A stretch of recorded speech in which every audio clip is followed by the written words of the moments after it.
Zero न्यूजच्या बातमीपत्रामध्ये आपलं सर्वांचं स्वागत. विद्यार्थिनीच्या मृत्यूमुळे खळबळ. अहमदनगर होमिओपॅथी मेडिकल कॉलेजमध्ये विद्यार्थ्यांचे जनआंदोलन. अहमदनगर होमिओपॅथी मेडिकल कॉलेज साविडी येथे उपचार घेत असताना डॉक्टर गायत्री जनार्दन पाटील आवताडे हिचा मृत्यू झाल्याने खळबळ उडाली आहे. उपचारादरम्यान आवश्यक ऑक्सिजन सुविधा तसेच पुरेशी वैद्यकीय उपकरणे उपलब्ध नसल्याने मृत्यू झाल्याचा आरोप करत विद्यार्थ्यांनी जनआंदोलन केले. डॉक्टर गायत्री आवताडे हिच्या मृत्यूमागे उपचारातील कथित वैद्यकीय हलगर्जीपणा व अपुऱ्या वैद्यकीय सुविधांचा अभाव कारणीभूत असल्याचा आरोप आंदोलनकर्त्यांकडून करण्यात आला आहे. या घटनेमुळे त्यांच्या कुटुंबियासह विद्यार्थ्यांमध्ये तीव्र संतापाचे वातावरण निर्माण झाले आहे. उपचारादरम्यान नेमकी कोणती वैद्यकीय प्रक्रिया करण्यात आली, आवश्यक उपचार आणि ऑक्सिजन वेळेत उपलब्ध झाले होते का, उपचारात कोणताही विलंब किंवा त्रुटी झाली का, तसेच मृत्यूचे नेमके वैद्यकीय कारण काय याची निपक्षपाती चौकशी करण्यात यावी अशी मागणी करण्यात येत आहे. या प्रकरणाची सखोल चौकशी करून संबंधितांची जबाबदारी निश्चित करावी आणि दोषी आढळल्यास संबंधितांवर कायदेशीर कारवाई करावी अशी मागणी विद्यार्थ्यांनी झिरो न्यूज ब्युरो प्रतिनिधी फरहान शेख.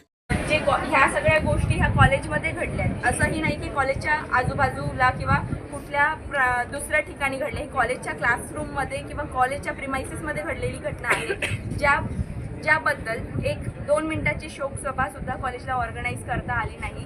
तर मग त्या व्यक्तीसाठी आम्ही इथे काही अंतरावून इथे शिकायला येतो. इथे आमचे आईवडील नसतात किंवा मग कोणी नातेवाईक नसतात, तर आम्ही फक्त आमच्या शिक्षकांनाच एक आईवडिलांच्या भूमिकेमध्ये बघतो. तर ह्या गोष्टीसाठी जर का आमचं कॉलेज किंवा मग शिक्षक वर्ग असतील, जर हे रिस्पॉन्सिबल नाहीत किंवा मग कोण रिस्पॉन्सिबल आहे, ही आम्हाला फक्त आमची हीच मागणी आहे की यासाठी कोण रिस्पॉन्सिबल आहे किंवा यानंतर पुढे काही आमच्यासोबत घडलं तर त्या गोष्टीची रिस्पॉन्सिबिलिटी घ्यायला कोण तयार आहे, कोण ते रिस्पॉन्सिबल व्यक्ती आहे, त्यांचं नाव आणि त्याचं रेजिग्नेशन आम्ही फक्त मागतो.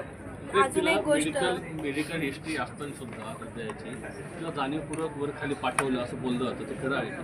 नाही, जाणीवपूर्वक नाही, कारण की तिला हिस्ट्री होती होमिओपॅथीची, पण हे आम्हाला नंतर कळालं ज्यावेळेस तिच्या वडिलांनी तिचे वडील ज्यावेळेस हॉस्पिटलमध्ये आले किंवा त्यावेळेस त्यांनी सांगितलं.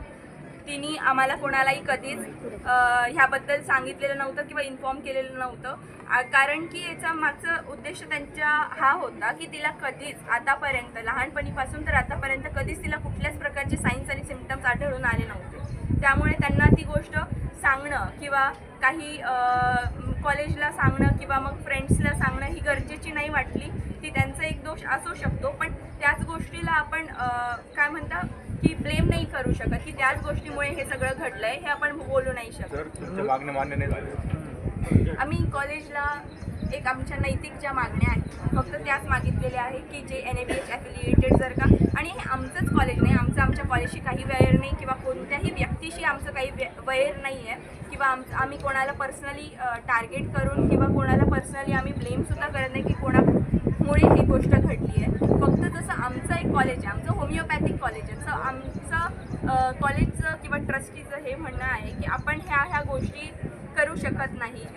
इंट्युबेट असेल किंवा मग बेसिक लाईफ सपोर्टचे किंवा कार्डियक ॲम्ब्युलन्सचं प्रेझन्स, ठीक आहे, आमच्याकडे ह्या सगळ्या गोष्टी फक्त ऑन पेपर अवेलेबल आहे, पण हे आमचंच कॉलेज नसून तर असे इतर बरेच कॉलेजेस आहेत, मेडिकल कॉलेजेस आहेत ज्यांना NABH ॲफिलिएशन भेटतं किंवा मग वरतून ऑथॉरिटी ते ग्रँट करतात, तर ते फक्त एका दिवसासाठी म्हणजे फक्त इन्स्पेक्शन काळासाठी ह्या सगळ्या गोष्टी इथे पुरवल्या जातात किंवा अवेलेबल करून दिल्या जातात आणि त्याच दृष्टीवर ते सगळं सँक्शन केलं जातं. पण ही खूप चुकीची गोष्ट आहे. आज ही घटना आमच्या कॉलेजमध्ये घडली, आमच्या कलिगसोबत घडली, ही दुसऱ्या दिवशी इतर दुसरीकडे सुद्धा घडू शकते.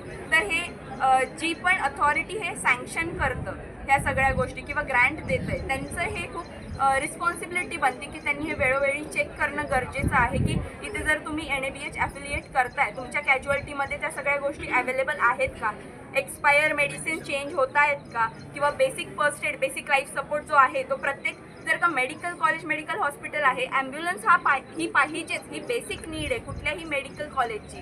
कारण की आमचा स्टाफच नाही तर इथे येणारा पेशंट, रुग्णसुद्धा काहीतरी सडन कोलॅप्समध्ये किंवा मग सडन एका परिस्थितीमध्ये एमर्जन्सीमध्ये जाऊ शकतो. सो त्याच्यासाठी डील करण्यासाठी ह्या सगळ्या गोष्टींची अवेलेबिलिटी असणं गरजेची आहे. सो हे जे ग्रँट देतात ना तर त्यांची ही रिस्पॉन्सिबिलिटी आहे की त्यांनी येऊन आणि परत परत वारंवार हे तपासणी घेणं गरजेची आहे. ज्या ठिकाणी ही घटना घडली त्या मजल्यावरती त्या ठिकाणी CCTV कॅमेरा जो आहे तर तो इन्स्टॉल दिसतोय पण सुरू नाही असं तुमचं म्हणणं आहे. नेमकं काय कॉलेजमध्ये प्रत्येक परिसरामध्ये एक एक कॅमेरा आहे, पण अकॉर्डिंग टू रूल, आता हा रूल आम्हाला माहिती नाही, पण अकॉर्डिंग टू NCH रूल फक्त मिनिमम 6 कॅमेराज हे चालू पाहिजे असं आम्हाला सांगण्यात आलेलं आहे किंवा हे रूल्सनुसार आहे असं आम्हाला कळालं आहे.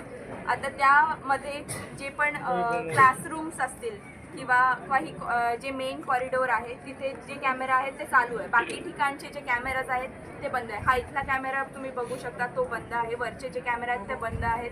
आता आम्हाला माहिती नाही की ते ॲक्च्युअलीमध्ये वर्क करत नाही की ते चालू होते आणि ह्या क्षणापुरती जेव्हा आम्ही CCTV फुटेज मागितलं त्या क्षणापुरते ते बंद झालेत. या गोष्टीचा आम्हाला काही म्हणजे माहिती नाही आहे आणि त्याची चौकशी व्हावी ही आमची विनंती सुद्धा आहे. ज्या वेळेला त्या स्टुडंटला CPR दिला जात होता त्यावेळेला एखाद्या मॅडमकडनं फोन येत होते जे मदत करत होते ते नेमकं काय प्रकरण, नेमकं काय त्या मॅडमचं म्हणणं होतं किंवा त्या दबावावर टाकतात त्याबद्दल नाही काय सांगायचं.